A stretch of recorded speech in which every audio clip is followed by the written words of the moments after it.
Petit topo pour la deuxième partie de notre séjour. On se situe à Matagalpa.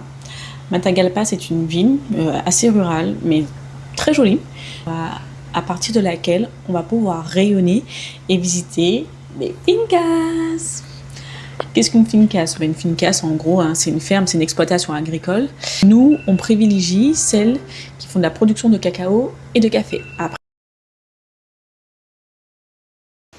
Donc là, on est arrivé à notre première finca. Et donc, elle est faite de cacao, de bananes. Et du coup, on va commencer à visiter. Donc c'est très compliqué. Il y a un peu la barrière de la langue, mais l'agent IMO parle anglais. Donc nous, ça va, on se débrouille.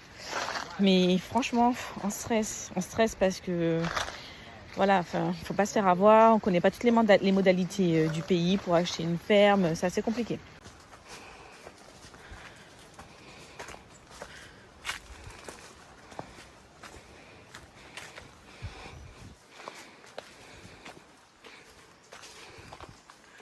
Ça grimpe, ça grimpe, ça grimpe.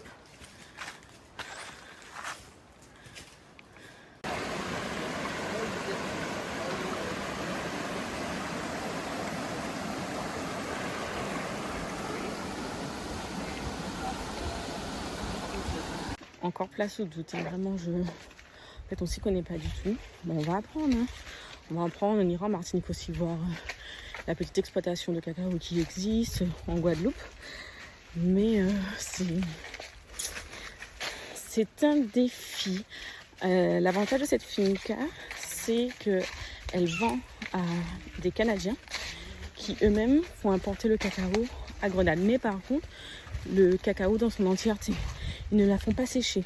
Et c'est sûr que quand tu fais sécher toi-même, tu gagnes plus d'argent. Donc il faudrait construire un endroit où exploiter, enfin, où faire sécher le cacao.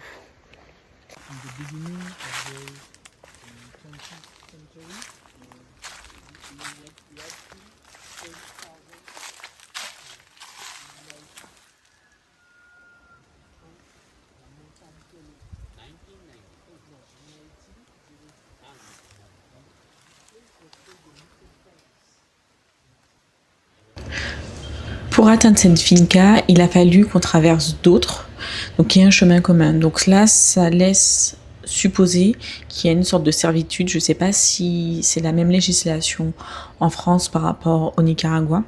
Dans tous les cas, il y aura un accompagnement avec un avocat pour pouvoir être au clair sur nos droits et nos devoirs. Elle mesurait 200 hectares. Voilà, vous comprenez pourquoi maintenant le foncier est très intéressant au Nicaragua.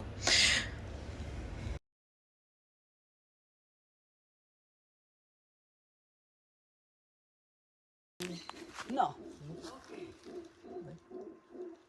Gorille? No, it's a little. Okay. What?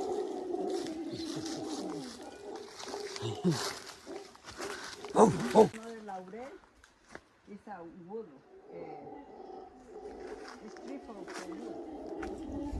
Hey, I can see the monkey. Yeah. Ouais. C'est loin. Ça. Il faut que tu regardes entre les deux pannes du bananier. Oui. Tout au bout, sur un arbre, là-bas tu les vois. Mais ils sont loin. Ferme, elle est un peu à l'abandon. Et elle est très... Enfin, du coup, elle est orientée plutôt café que cacao. Et voilà. En fait, il faut relancer la dynamique, il faut relancer la machine pour pouvoir rendre le projet... Hop, hop, hop. Hop. Pardon. Pour rendre le projet intéressant. Voilà. Après, on voit bien qu'il y a de l'air partout, donc ça montre qu'ils n'utilisent pas trop d'engrais chimiques. Elle nous a montré ce qu'ils utilisent, mais il existe des engrais biologiques qui, eux, ne posent pas de problème. Laurel is a wood. It's tree for wood. Hey, I can see the monkey. Yeah. Ouais. C'est loin. Ça. Il faut que tu regardes entre les deux pannes du bananier. Oui. Tout au bout, sur un arbre, là-bas tu les vois. Mais ils sont loin. Concernant les fincas, donc, il y a forcément un paysan, un agriculteur qui est sur place. Le patron, lui, vient vérifier assez régulièrement si les choses demandées sont effectuées. Régulièrement, des paysans d'à côté viennent travailler dans la finca.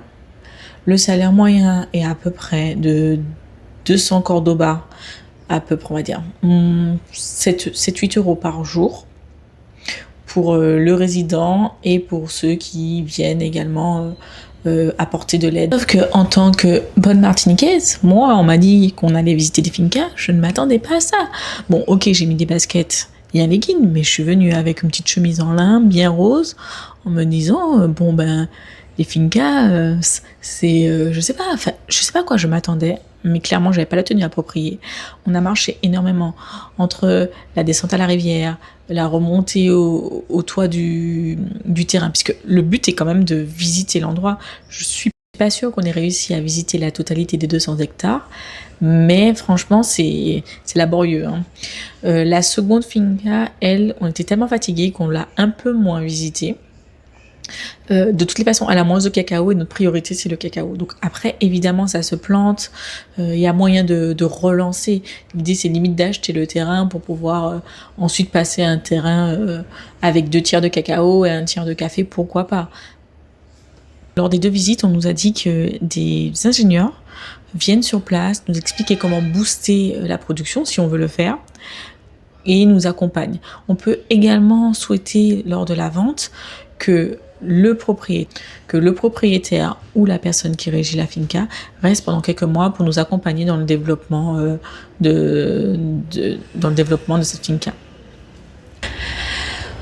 Petit point montage, ben écoutez, je m'en sors beaucoup mieux, je suis beaucoup plus à l'aise maintenant, j'ai compris comment importer des vidéos, j'ai compris comment les scinder, j'ai compris comment ajouter du son, faire des effets, donc je suis assez contente, donc ça ira assez vite.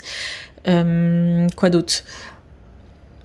J'essaierai de faire une vidéo par semaine parce que quand même c'est assez chronophage et là il faut que je me mette dans le réapprentissage de l'espagnol, revoir les bases avec des cahiers que j'ai achetés pour me sentir un peu plus à l'aise dans la communication avec les locaux.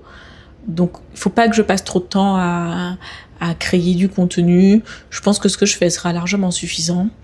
Et puis, s'il y a besoin de plus, vous me le direz en commentaire. Si vous voulez d'autres informations pareilles, vous me le direz en commentaire. Et on avancera comme ça ensemble. À bientôt!